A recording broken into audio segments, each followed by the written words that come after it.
Hi everybody, welcome to Bannister Art Gallery. My name is Victoria Gao. I'm the director of the gallery here at Rhode Island College, as well as an adjunct professor of art history in the art department.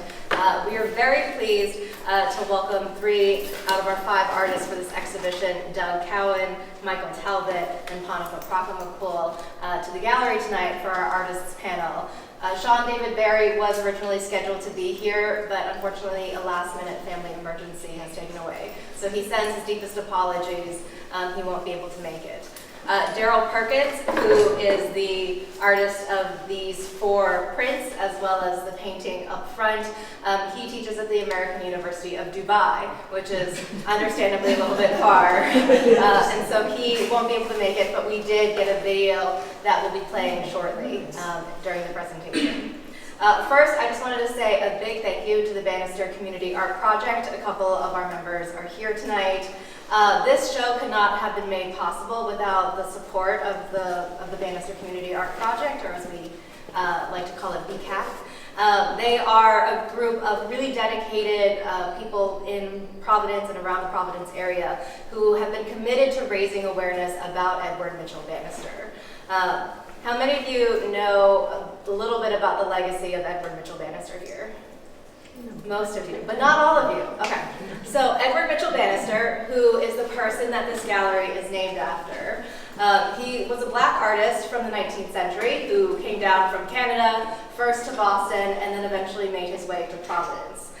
He was an especially prominent figure in the Providence Art Club, in the Providence art scene, going on to co-found the Providence Art Club, as well as sit as one of the original board of trustees members of the Rhode Island School of Design. Being a black artist in the 19th century was not an easy thing to do or to achieve national standing for, but he achieved it. He was the first African-American artist to win a National Art Award at the 1876 Centennial Exposition. That legacy is told a little bit in some of the labels around the gallery, so I encourage you, if you haven't, to read the labels after the presentation is over. But he went on to have a very late illustrious career, and for some reason, over the last 150 years, people have sort of lost sight of Bannister and stopped talking as much about Bannister. And so the wonderful people of the Bannister Community Art Project wanted to change that. They helped to fund the new statue of Edward Mitchell Bannister that sits downtown in Providence in Market Square, as well as to invite artists, contemporary artists, younger artists, to research a little bit more about Bannister and to incorporate Bannister into some new pieces that they created for this show. So without further ado, I'm going to take a seat, and I've sort of pre-asked the artists some questions, but we're going to hear a little bit more from them. And actually what we're going to do is we're going to start with the video from Darrel Perkins. Hello everyone, I'm Darrel Perkins. I'm one of the artists exhibiting in Bannister's footsteps at Bannister Gallery at Rhode Island College. I'm really excited to be a part of it. I wish I could be there to walk you through each of my pieces and also to see everyone else's beautiful work. I'm a printmaker and illustrator from Rhode Island. I'm currently living in Dubai. I'm teaching drawing, painting, printmaking, and illustration at the American University in Dubai. So I can't be there today, but I've seen the photos and everything looks great, and I'm really happy to be a part of it. My journey understanding Bannister began now 20 years ago when I was a student at Rhode Island College, and the Bannister Gallery was just the name of the gallery that is such a beautiful space, and I saw a lot of great art that inspired me during my stay there as a student.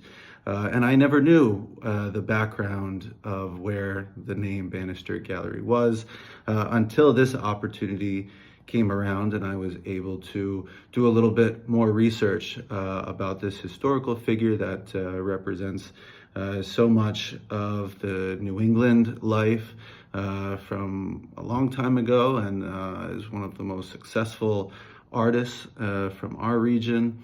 And I was really excited to find out more about him and create work that hopefully can stand with his legacy and hope to contribute to it in some way.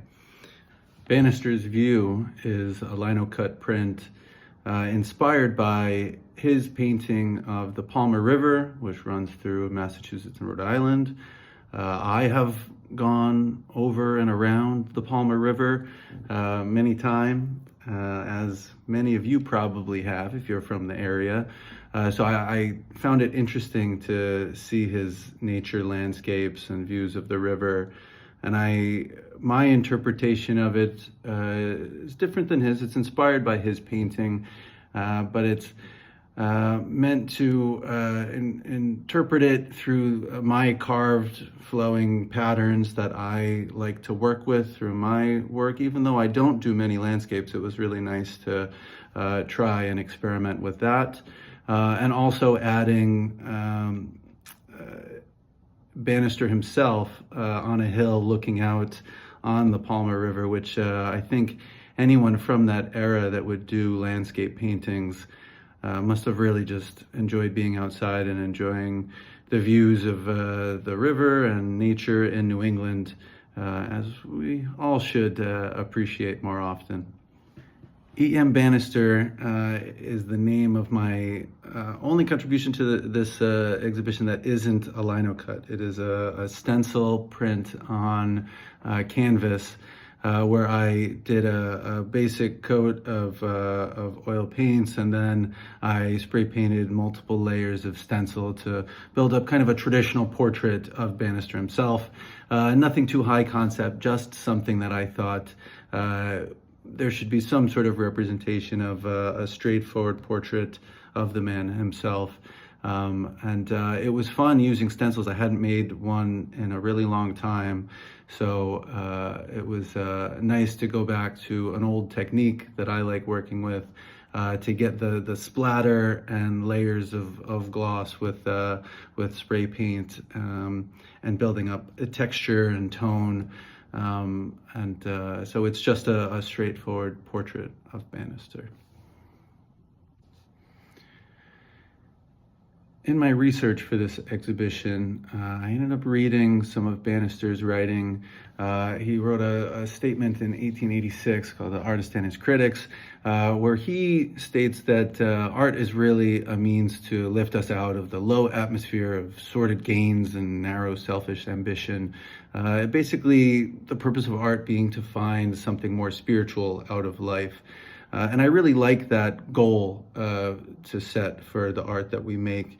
So for Life in a Bottle, it's a large triptych lino cut print depicting this life in a bottle, basically our search for finding more spiritual life, but we are stuck in this low, selfish, sordid games that we're stuck in, but we're trying to find our way out of it through this bottle.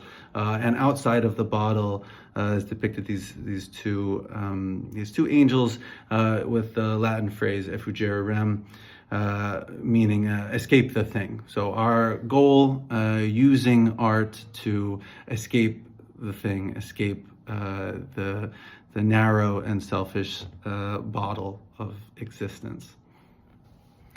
Probably my favorite bit of research for this exhibition was reading multiple articles about the time that Bannister became the first prized celebrated Black American artist to win an award. He won it in Philadelphia, but it was basically you would send in the artwork, and then he won the competition. But then when he went to collect it in person in Philadelphia, the jury was very upset that he appeared Black, so they tried to take it back from him. But the other artists banded together and said he deserved the win. So the racist jury stormed out and they left, and the recognition stood for Bannister. And that is basically considered what would be maybe his greatest work that he made, but unfortunately we don't actually know what it looks like. So this award-winning painting, he sold it after he won the award, and then it traveled through private collections for a while, and nobody could find it for a while, and they thought maybe it has ended up in some schools in Massachusetts, or maybe in a private collection. But then when they tried to track it down, maybe the building burned down, or parts of the building, maybe it was destroyed in a fire. They don't know. Either way, they don't know what happened to the painting. It's gone, and it's maybe his best work, and we have no idea what it looks like. So I loved this story. I loved the mystery to this story. So I thought, how do I illustrate a painting that we don't know what it looks like? So I decided to do a lino cut print of the back of this painting. So I carved the texture of the back of a canvas and an old wooden frame, and it is signed just like him, E.M. Bannister, and it's dated 76, so he painted it in 1876, and it's meant to honor this lost but not forgotten painting by Bannister. So that's just a little talk about my work, my contribution to the show. I wish I could be there in person. I wish I could meet you all in person. Hope to see more of the work. And I just want to thank Victoria for putting the show together. The other artists, I wish I could meet you in person. Everything looks great. Thank you for letting me contribute to this. And of course, I want to thank Bannister himself for contributing so much to the art world, for having this gallery that I heard about ages ago, and I had no idea who it was named after, but now, having spent some time working on this exhibition to honor him, I know a lot more about him and his life and his work and his contributions to the art world, and also the history of New England and Rhode Island, which I still call home and am very, very proud of. So thank you very much. I hope his work and his legacy continues to live on. Thank you. First, I'm just curious, had any of you heard of Bannister prior to the call for artists that went out that you responded to? I think I had kind of briefly come across his name when I was looking at the toneless painters, like Bayer, Twachtman, maybe Whistler. And I'd seen like his name probably in the group, but I probably didn't focus on him at all. So probably had some familiarity with the name, but not his work. Anybody else heard of Bannister? I did not. I did not heard of Bannister himself, but I knew Christiana before when we did a research on the memorial of like a person of color. So we looked at like her bust. Yeah, so I knew her before, but I didn't make a connection. And so then you all went in and you did research about both Bannisters, because while this particular gallery is named after Edward Mitchell Bannister, we cannot forget that Christiana Carto Bannister, who is from Rhode Island, who is part African American and part Narragansett heritage. She is the one who really helped to found Bannister's career. She's the one who opened hair salons and whose financial contributions allowed Bannister to create the work that he did. So both Bannisters are very important to us and to the show. So tell me a little bit, and whoever wants to start, go right ahead, what you learned in your research and how that impacted the work that you created specifically for this exhibition. I guess I could start. Yeah. Not having much information or knowledge of Bannister before, everything seemed very new to me, but I really resonated also with what Darrel mentioned, a statement that Bannister himself made about the reason he create work and how he uses it as a way to, I guess, escape, but take a more spiritual approach and look on life and not necessarily focus on the negative and the pressures of everyday life around him, but use it to elevate and highlight the beauty around him in nature. And so that is something I as an artist really connect with, and that has been part of my artist statement for years. So just reading that one part really stuck with me, and that's kind of what I latched onto and used as the basis for all of the board that I did. But then, like, further research and further reading, hearing about his wife as well and how they both lived in Boston for a while, and me currently based in Boston, it was an interesting way to see how this person who I've never heard of has been influencing not just the art scene, but like a lot of the places that I've been seeing on a day-to-day basis. And so I started looking at Boston and at Winter Street in a new light, and just like hearing about the salons, hearing about how he started his career and all that. It was pretty fun. I totally agree. I also based in Boston, and also I think Michael has an exhibition on Winter Street too. So I work nearby and I walk on Winter Street a lot, and the more I research, I was like, oh my god, this is like the place that I familiar with. I never realized of all these history. So I went to see like literally which building that they used to own the businesses, like 31 Winter Street and 43.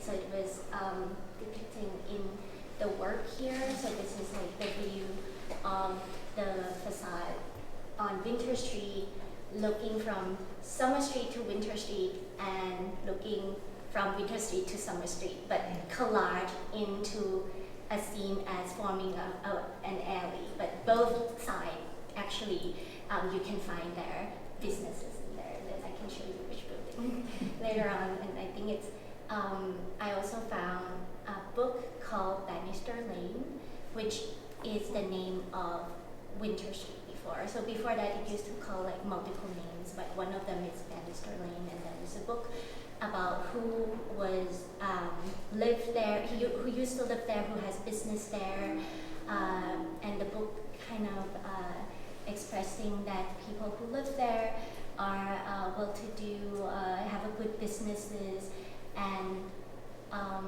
the period where the book was written about was the period that Christiana has her business there, but the name was missing.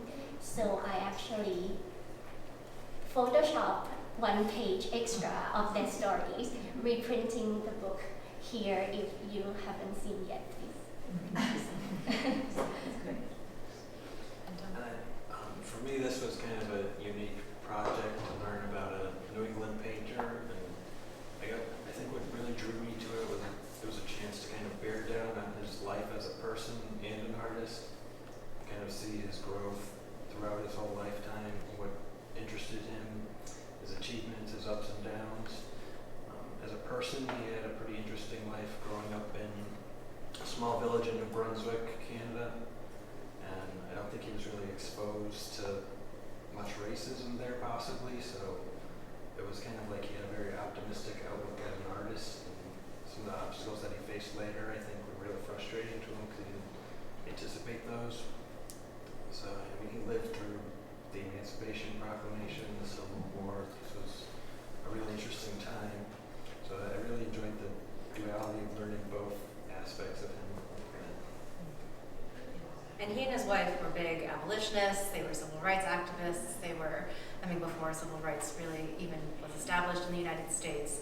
So I think, even if Bannister himself, who was born in Canada and might not have had the same experiences as Christiana, who grew up in the United States, there were certainly a lot of frustrations, especially in Boston at the time, and it led to Bannister leaving Boston and choosing to come down to Providence instead.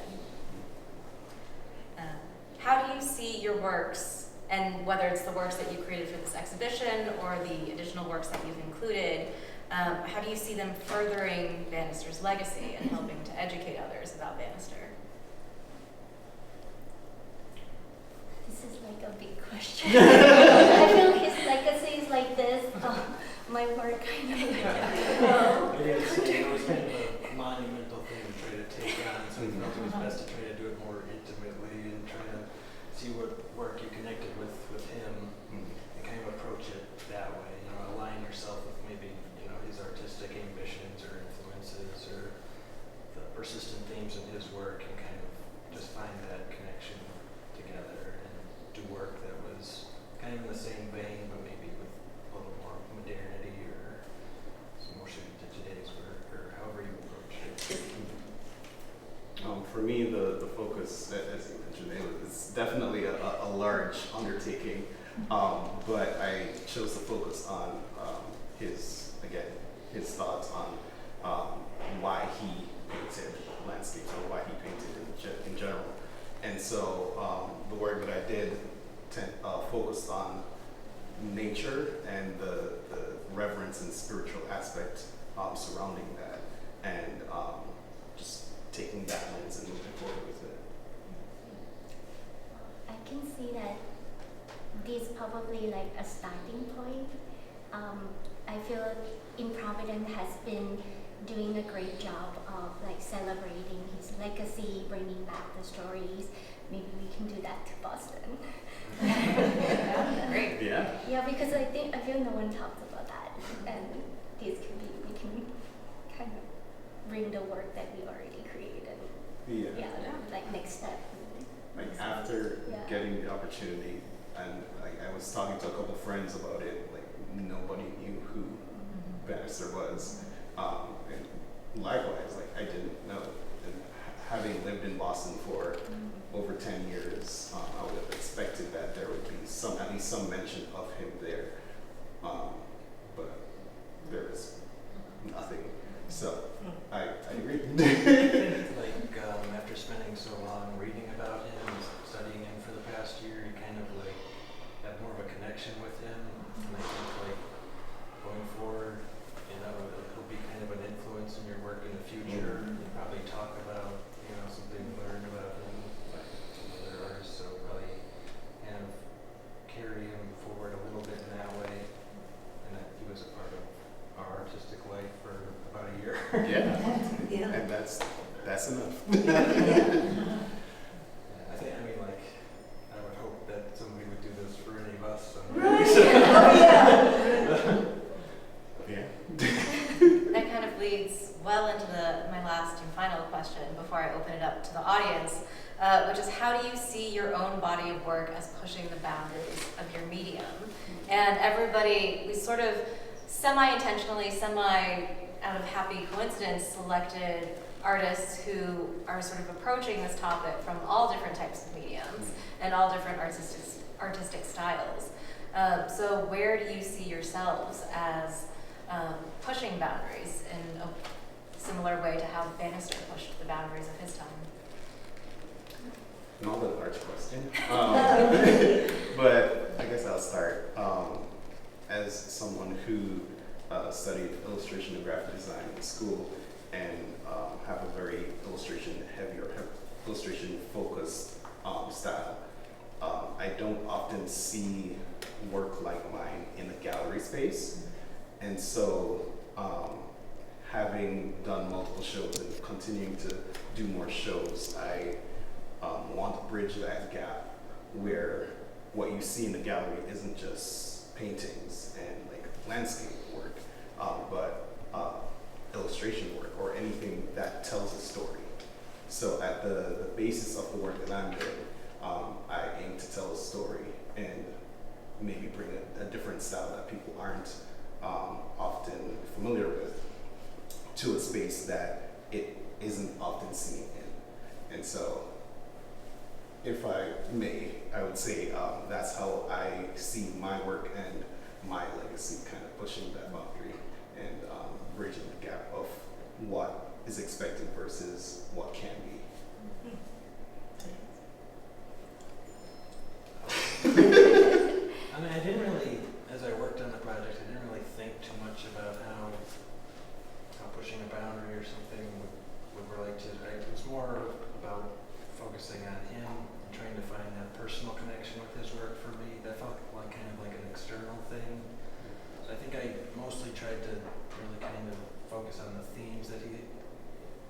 work. I was really drawn to like his mood landscapes and the French influenced pieces, the Barbizon school paintings that he did. You know, those seem to be something that he continued throughout his whole life. You know, when he was younger, he was painting them, and when he was older, he was still doing them and entering them to a lot of shows. So I felt like that was kind of the work that was maybe most authentic to him. That was kind of the work I wanted to try to like take on myself and try to reinterpret it and how I would do it. So. I agree. I'm along the same line. I think when I did it, I didn't think about it much, but just thinking about what I would like to do. So I just would like to create like a space for commemoration, and I feel that I would like to make it big so that it feels like immerse people when see. And then when I walk into the gallery during the opening, I realized that this is probably the biggest pastel mixed media work that I have done. I bought the largest paper, and I hope even put two of them together. I also, in terms of like that might be the medium. In terms of the content of the work, I have a studio art, and I also do public art, and I always feel that there are two separate idea or statement that I always work with, and maybe this is probably the first time that I saw it start to come together with the book that have that spirit of like public art that ask question or kind of raise something in my studio work. So that's something that I'm very happy with for this opportunity to kind of work on this project and think about this. Thank you. Do any of you have questions for each other? Because by and large, you were all working on your project separately before the exhibition was put together. Not necessarily a question, but more so a comment. I love all the work that is here, and just like the different focuses that everybody took. However, it's still clear how connected the work is without us creating together, without us really talking and like planning together. So yeah, I just really like you guys' work. Everybody's stuff came out very fascinating. It was really interesting to see what everyone did. So. It's very different in terms of medium, but Yeah. the ideas and we talk about the same things.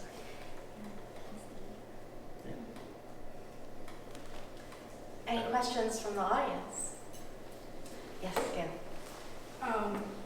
So my question's for everybody, but I want to start with you first, Beth, because what you just said, answering the question about how you may have pushed yourself or gone beyond your boundaries, prompted the thought of the question. Have you ever done work in a similar fashion where you were inspired by another artist to create work and get inside the mind of that artist, and you're creating something that typifies or represents that artist's feeling or thoughts or whatever? Yeah, I'd say all the time. I think whenever you're making work, you're always growing, and you're always looking at new artists or other things you haven't seen before, or going back to maybe earlier influences. And you kind of learn as much as you can, try to absorb as many of their paintings, their drawings, or whatever their work is, and kind of, I think, learn what you can from that, and then that'll help you get to the next step, or maybe lead to your next interest. So I'd say that's kind of like a constant cycle that's always going. Every year you're doing that, looking at new stuff, something you might see that really grabs your attention. So I've read a few biographies, but I don't think anywhere like as involved as this project was, where we really learned about Bannister's life, his work, his wife, his family. So this was kind of unique. I guess I'll answer as well. Similar to that, like whenever you're doing new work or more work, you're constantly absorbing things that you've seen around you, as well as other artists. And this has been something that I've taken with me over the years, where people say you can't compare yourself to other artists, and I've taken it a step further. It's like, instead of comparing, use them as inspiration. So if I'm looking at another artist that I really enjoy, I'm analyzing something about it that I like, and then when I'm making new work, I'm trying to incorporate that new thing or new technique into the work that I'm doing. And so each new project, I feel, is a new transformation of the work that I do, because I'm constantly trying to add something or tweak something and see what worked, what didn't work, what I liked from somebody else. Like even from this show, like after the show now, like the way you incorporate light and paint light in your work, I'm like, okay, I need to kind of touch on that a little bit more as well, because I really do enjoy that. And so like that's something that I'm also constantly thinking of.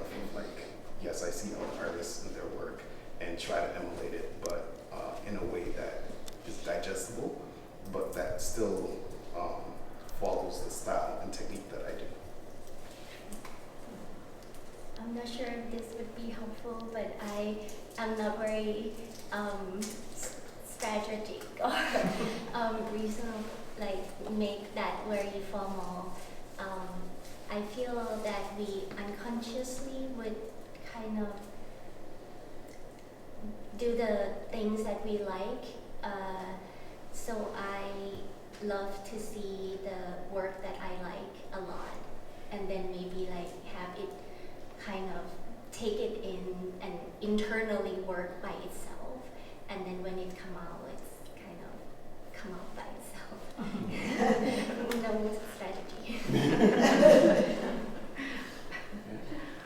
This isn't a question, but I loved your comment about when you really work from a picture, not copying it exactly, but copying it.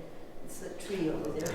The Rhode Island So I landscape, love yeah. your comment that you wrote, because what a wonderful lesson to walk the walk with somebody. Yeah, I did. That was one of the first paintings that I had seen by him that really kind of grabbed me. It was kind of a moody, like twilight scene of a Rhode Island landscape, and I was really drawn to that one early on.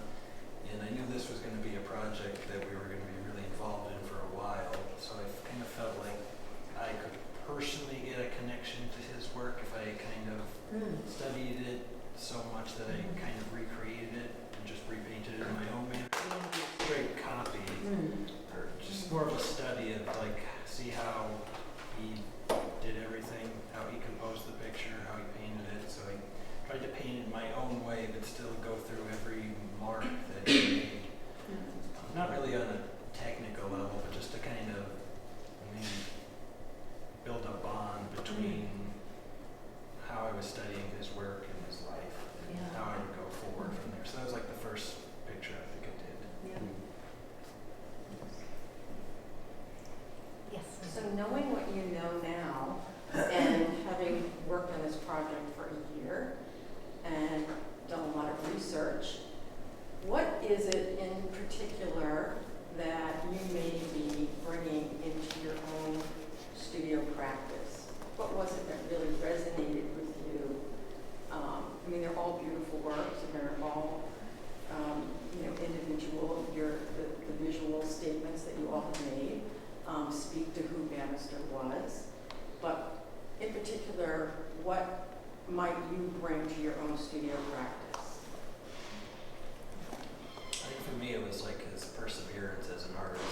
Despite all the barriers and obstacles and things he didn't see coming, he still won a national award and was continuously in national shows, and he really achieved, I think, a lot despite the lack of training that he was frustrated with. So I think maybe his spirit and character is really what I'll probably keep with me the most. For me, it's similar to what I mentioned in terms of my artist statement and the reason I create. I don't often like creating things that reflect the negative, but helps to kind of uplift and inspire others, and to kind of highlight the reverence and the spirituality of the world around us, whether it's nature, whether it's just day-to-day life. And so after doing all this research and learning about him, I think that just solidified what I already had as an artist statement. It just like gave me more of like, oh yeah, I'm on the right path. During the research, I looked at his painting a lot. So I don't know, from now on you might notice the work that I do might resonate like a landscape of New England, or like these kind of Paris wide landscape. I don't know. And I also agree that his life also kind of inspiring. I love to read like artist diary or artist book, know what they have been through, to get to the point where they feel good. And it's always difficult, so it's very helpful to know and yeah, just keep doing things. I think that's something that I can feel that I really helpful for me to look up to. Yes.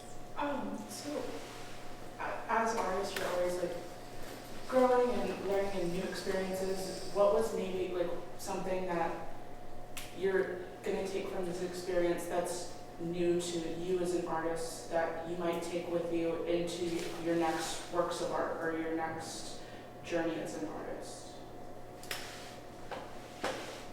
Do you mean like the new things that we do now that we would like to continue? Just like maybe there's an experience that, or like just something from this that you'll take with you into your next work.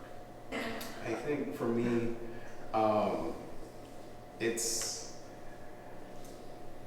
I've been doing a lot of work that focus on, I guess, different aspects of reality in life.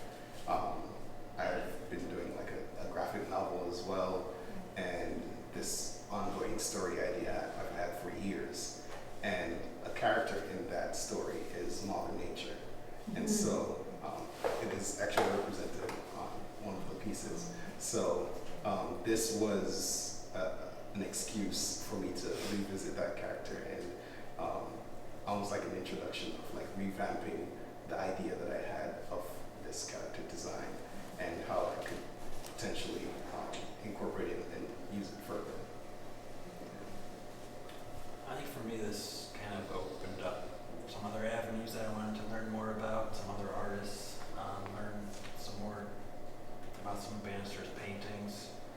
Some of them have pretty interesting stories, but there's not really a lot of documentation on them, so I was kind of curious about the background on some of those. I think just some of his peers, maybe learn more about life, what it was like for them as artists at the time. So I think it's kind of like branched me into a few other areas that I wanted to learn more about that made me curious about reading about his life. You pulled on string on the rabbit. Yeah. Everything. There's a couple that really kind of caught me there. This may be something that was already addressed early on, but where did you do your primary research? Just curious where you got most of the information from. Okay. I look at the website that Victoria forwarded good. to. Okay. Like that's like the main thing that I look at. I think Boston also has some here and there. Like it leads me to the next one. Boston has like West End Museum, which also talk about people who used to live in downtown, and then other things kind of like I found Bannister Lane, and then I looked more to other things. Like that was very the website that you sent That's very great. informative. Yeah. Yeah, it was mainly Google, but once you sent the link and like the article that was also forwarded to us, it was very helpful to read through and then seeing either what linked to that and like going down a rabbit hole and like what was connected. So I started with the provided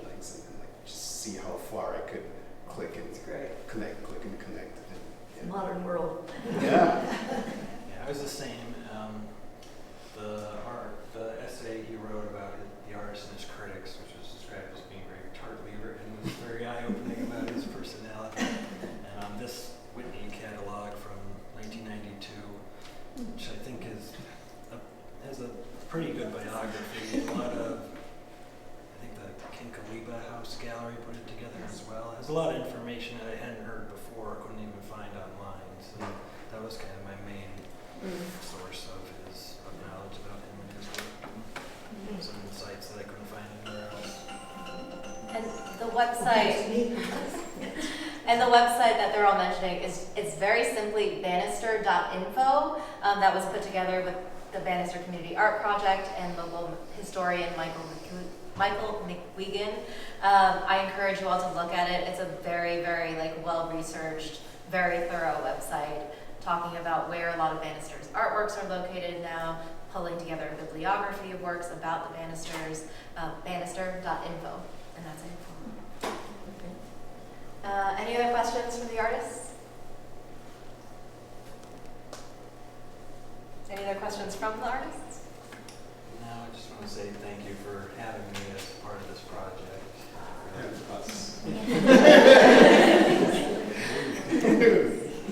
It's been a real joy to work with all the artists, to work with the Bannister Community Art Project, and to be able to honor Bannister in some small way in this space that was named after him. So thank you to everybody, and maybe the artists can stick around for a couple more minutes and just chat if anybody wants to ask about particular works on the walls that the artists made. All right, thanks everyone.